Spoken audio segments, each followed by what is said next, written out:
অবশেষে কেউ একজন সেন্সিবল কথা বললেন মাশরাফি বিন মুর্তজা ও সাকিব আল হাসানকে নিয়ে।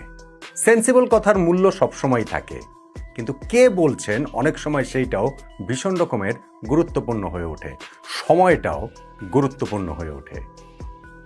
বিএনপির নেতা ইশরাক হোসেন যখন সাকিব মাশরাফিকে নিয়ে ওই রকম কথা বলেন, তখন এই দুই কিংবদন্তি ক্রিকেটার যারা বাংলাদেশ ক্রিকেটকে এত বছর ধরে সার্ভিস দিয়েছেন, তাদেরকে আবার আমাদের ক্রিকেটে পাওয়ার আশাটা এখন ভক্ত সমর্থকরা হয়তোবা করতেই পারেন। সাকিব আল হাসানের মাঠের ক্রিকেটে, মাশরাফিরটা আসলে এখনও ঠিক মাঠের ক্রিকেটেও তার তিনি খেলবেন না, কিন্তু কোনো না কোনোভাবে ক্রিকেটের সঙ্গে সংশ্লিষ্ট হওয়ার সেই প্রত্যাশার জায়গাটা থাকতেই পারে। গত 12ই ফেব্রুয়ারি বাংলাদেশে যে জাতীয় সংসদ নির্বাচন হয়েছে, সেইখানটাতে যেই দল সংখ্যাগরিষ্ঠতা পেয়েছে সরকার গঠন করতে যাচ্ছে, সেই বিএনপির খুবই প্রভাবশালী নেতা ইশরাক হোসেন, যিনি স্পোর্টসের সঙ্গে ওতপ্রোতভাবে জড়িত, তার মুখ থেকে ওরকম কথাগুলো যখন আসে, সেইটার তাৎপর্যটা একটু অন্যরকমই হয়ে যায়। দেখুন কি বলেছেন তিনি আজকে আমি দেখছিলাম যে একটা ইন্টারভিউ দিয়েছেন 71 টেলিভিশনকে, এবং সেইখানটাতে তিনি যেই কথাটা বলেছেন সেটা খুবই সিম্পল কথা, এবং খুবই সিম্পলি ভাবলে ওইভাবেই ভাবা যায়।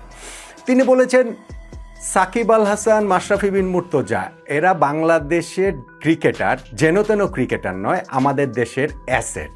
এই মাশরাফি সাকিব গণহত্যায় জড়িত, এটা তিনি বিশ্বাস করেন না। আচ্ছা, এটাকে আপনি বিশ্বাস করেন যে মাশরাফি সাকিব তারা গণহত্যায় জড়িত? হ্যাঁ, তারা একটা রাজনৈতিক দলের অংশীদার, তারা ওই রাজনৈতিক দল আওয়ামী লীগের হয়ে সংসদ নির্বাচন করেছেন, তারা সংসদ সদস্য নির্বাচিত হয়েছেন, কিন্তু তারা গণহত্যায় জড়িত। এবং ইশরাক যেটা বলছেন যে তার বিশ্বাস হয় না, আমার ধারণা এইটা যদি না আপনার অন্য কোনো রকম এজেন্ডা থাকে, অবশ্য ওই এজেন্ডা যাদের ছিল 12ই ফেব্রুয়ারি নির্বাচন ঘিরে, তারা আবার এখন একটু চুপচাপ হয়ে গেছেন, তাহলে এটা আমার ধারণা সাধারণ মানুষ কেউই বিশ্বাস করবেন না যে মাশরাফি সাকিব গণহত্যায় জড়িত। এবং ইশরাক সঙ্গে সঙ্গে এই কথাটাও বলেছেন যে আমার এটা বিশ্বাস হয় না যে তারা এই গণহত্যার কোনো অর্ডার ক্যারি করেছেন, অর্থাৎ সাকিব মাশরাফিকে কেউ বলছেন যে এই তোমরা গণহত্যা করো, এবং সাকিব মাশরাফি গণহত্যা করতে নেমে পড়লেন। এটা কি হয় নাকি? আবার ইশরাক হোসেন ওই কথাটাও বলেছেন যে অর্ডার ক্যারি করেছেন সেটা যেমন বিশ্বাস হয় না, তেমনি এই মাশরাফি সাকিবরা বন্দুক হাতে নেমে যেয়ে হত্যা করেছেন, এইটাও তার বিশ্বাস হয় না। একমাত্র বদ্ধ উন্মাদ ছাড়া এটা ভাই কারোই বিশ্বাস হবে না, বিশ্বাস হওয়ার কোনো কারণ নাই। হ্যাঁ, বাংলাদেশে একটা রাজনৈতিক পট পরিবর্তন হয়েছে, সেই পট পরিবর্তনের জের ধরে কোথায় কি হয়েছে, কতদূর পর্যন্ত ঘটনা চলে গিয়েছে সেটা আমরা জানি। আওয়ামী লীগের ওই যেই দলটা তখন সরকারে ছিল, তাদের কার্যক্রম নিষিদ্ধ হয়েছে। সর্বশেষ যে নির্বাচন হলো, সেই নির্বাচনেও তো আওয়ামী লীগ অংশগ্রহণ করতে পারেনি, এবং সেই নির্বাচনেই একক সংখ্যাগরিষ্ঠতা পেয়েছে বিএনপি। আমার এটা রাজনৈতিক আলোচনা না, কিন্তু যেহেতু এর সঙ্গে রাজনীতির একটা যোগসূত্র রয়েছে, সেই জন্যই আমি আসলে এই কথাগুলো বলছি। এখন ওইটার জের ধরে আপনি দেখেন যে মাশরাফি বিন মুর্তজা বাংলাদেশের ক্রিকেট ইতিহাসের সফলতম ক্যাপ্টেন, বাংলাদেশের হাজার হাজার লাখ লাখ কোটি কোটি তরুণের যিনি আদর্শ অনুপ্রেরণা, তিনি এই 1.5 বছর সময় ধরে লোকচক্ষুর অন্তরালে রয়েছেন। সাকিব আল হাসান, যিনি বাংলাদেশের ক্রিকেট ইতিহাসের সর্বকালের সেরা ক্রিকেটার, নিঃসন্দেহে তিনি দেশে ফিরতে পারছেন না, এবং তার দেশে ফেরা নিয়ে কত রকম নাটকীয়তা হয়েছে। ওই 5ই আগস্ট পরবর্তী সময়েও কিন্তু তিনি বাংলাদেশের জার্সি গায়ে খেলেছেন, পাকিস্তানে খেলেছেন, ভারতে খেলেছেন।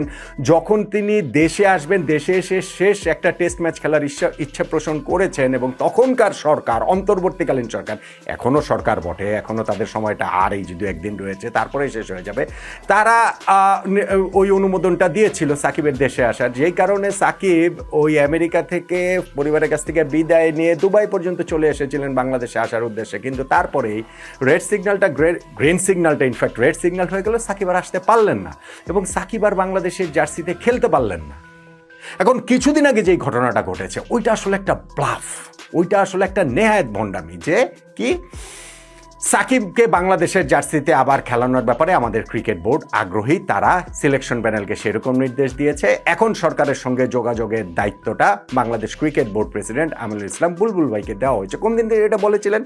এইটা প্রেস কনফারেন্সে অযাচিতভাবে বলে দেওয়া হলো। অযাচিত মানে নিজেরাই সেদে সেদে বলে দিয়েছেন, বোর্ডেও নিজেরাই সিদ্ধান্ত নিয়ে নিয়েছেন যেই দিন বাংলাদেশের টি-20 বিশ্বকাপ খেলাটা শেষ হয়ে গেল আনুষ্ঠানিকভাবে।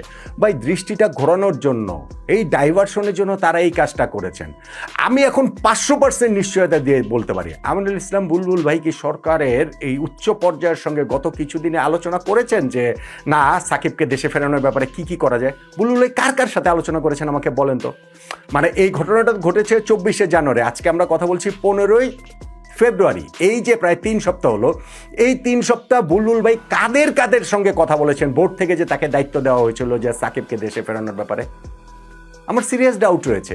ওইটা শুধুমাত্র তখন দৃষ্টিটা অন্যদিকে ঘোরানোর জন্য বলছেন, এবং তখনই আমি বলেছিলাম যে ভাই, এটা পুরোটা নির্ভর করছে যে জাতীয় নির্বাচন হবার পরে কারা সরকার গঠন করে এবং সেই সরকারের মনোভাবটা কি এই সাকিব আল হাসানের ব্যাপারে, তার উপরে এটা নির্ভর করছে।